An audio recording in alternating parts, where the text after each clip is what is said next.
Afraid of the shark? Let's watch the shark feeding.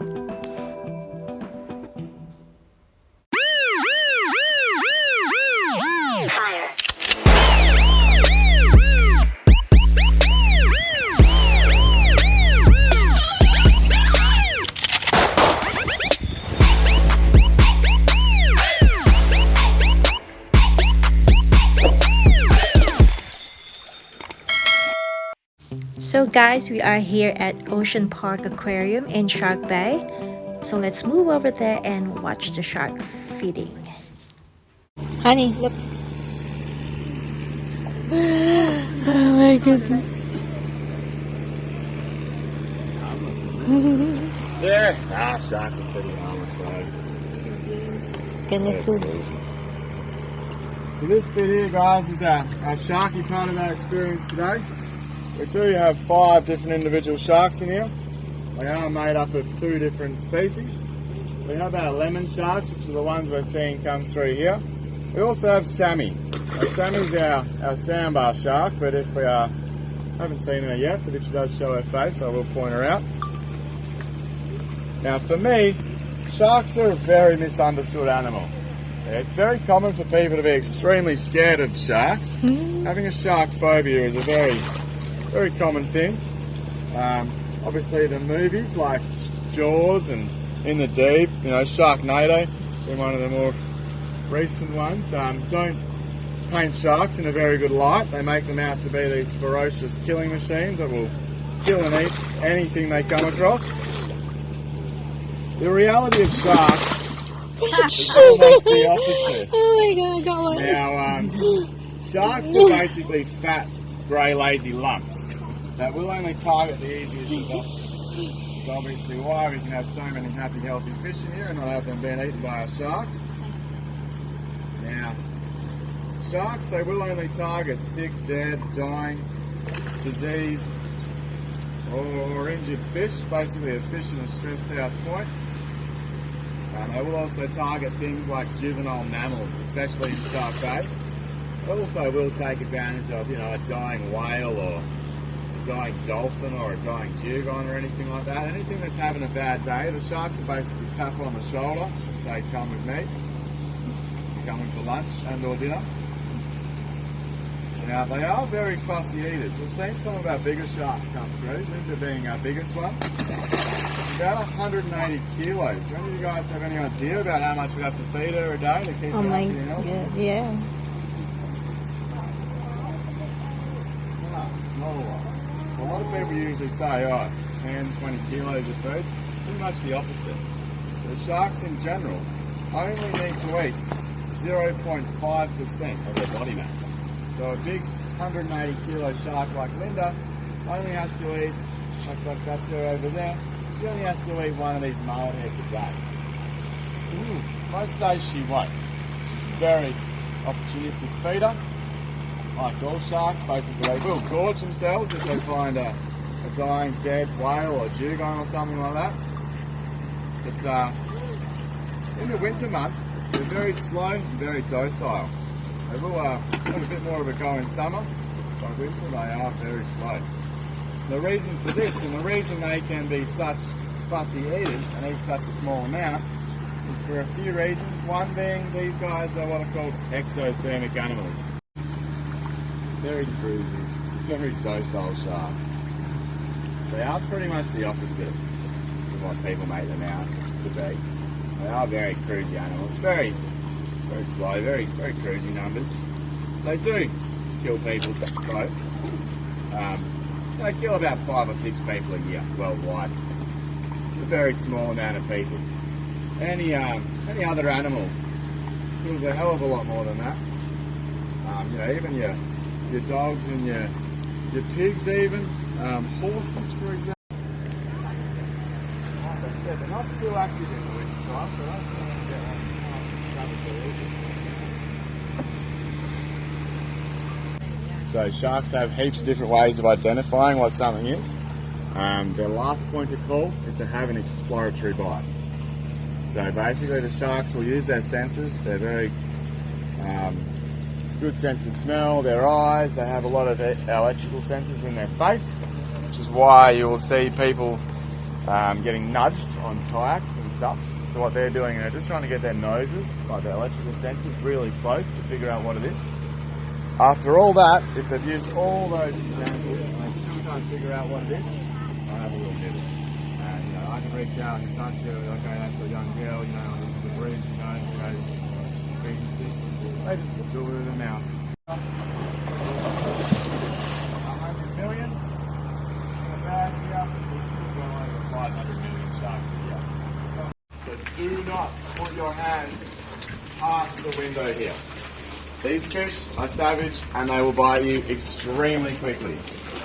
They do have some very impressive fish in here. So you do have the option of staying downstairs, or you can go up the stairs and have a look from the top. But yeah, if you are downstairs, guys, don't put your fingers past here. Don't put that. Crazy savage. And they bite and hurt. Now, the fish in here we've got some really large mulloway, we've got some golden trevally, we've got some big estuary cod, we have a very large black spotted tusk fish in here, or a blue bone.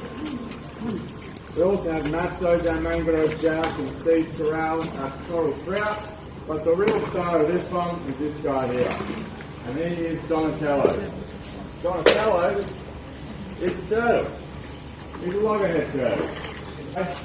But because he was actually found on a beach down in Denmark by my boss's dad. My boss's dad's name is Rick Benny. Rick is a very interesting man.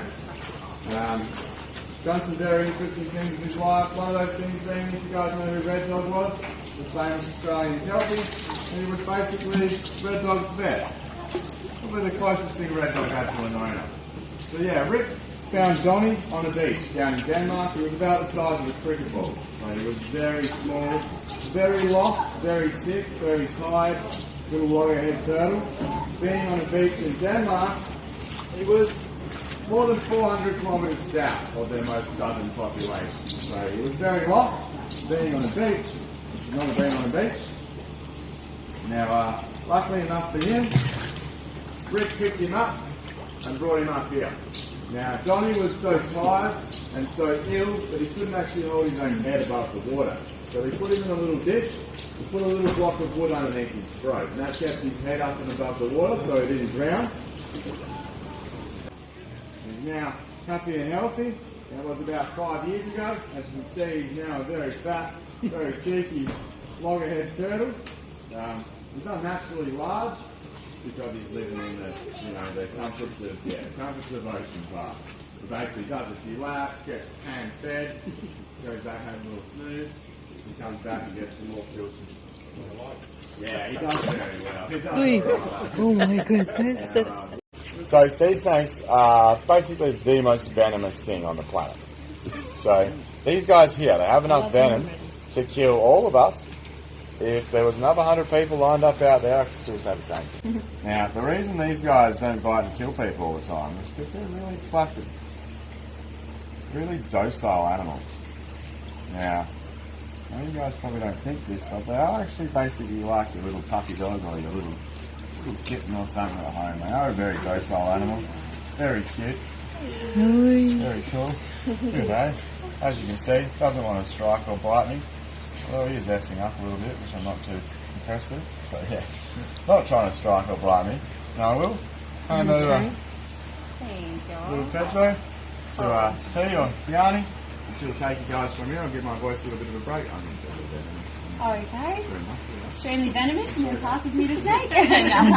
Okay, so guys, while I've got him, they are like quite flat, as everyone can see. Their body shape is flat. It's not like a normal snake. So this is because they're naturally compressed, but it helps them glide through the water a little bit easier. So they've got a paddle tail, and just the flatter body helps them move around and manoeuvre in the water. These guys we'll find up here in Shark Bay. So in the summertime, you'll see these guys on the surface a lot. They come up and they grab a couple of breaths of air and then they'll go back down. They can hold their breath for 2 hours. So once they're back down on the floor, they don't normally pop up in the same spot again. So all look pretty ready. Oh, there we go. We'll see this one sitting on top of them all. I think it's hungry. Oh, wow. See there, he reacted very quickly to that. That's ambush predation at its finest. Basically, they will sit there still as, trying to tempt something in. When it does, boom, it's going to eat it. You'll see it now burp up, a bit of scale in that. Straight back to being a rock or a stone. So these guys are pretty crazy animals. Now, I did tell you I would tell you guys how to deal with their venom. It's a very simple process. Their venom is protein-based. So, to get rid of the effects of the venom, you have to denature it or cook it. It's very much like a meat. The best way to denature proteins is to heat them up. So if you guys are stung by one of these things, your first point of call is to definitely call 000. The Royal Flying Doctor will come and pick you up. Whilst you're waiting for the Royal Flying Doctor, stick your foot in a controlled, usually your foot, in a controlled temperature bucket of hot water. Now it must be controlled temperature, around 55 to 60 degrees, don't go over 60. The reason for this is you will get more relief from the 10 times childbirth, but you'll also start cooking your food. He is our juvenile giant double-nosed ray. Now, a lot of people actually call these things double-nosed sharks.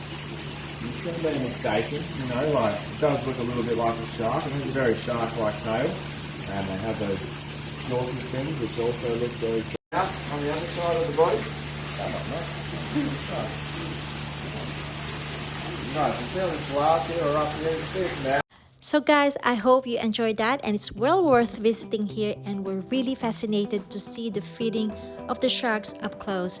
So I have seen a sea turtle and different kind of fish, the rockfish, sea snakes, and stingrays. I hope you enjoyed watching. Please like and subscribe guys, and see you on my next vlog. God bless everyone.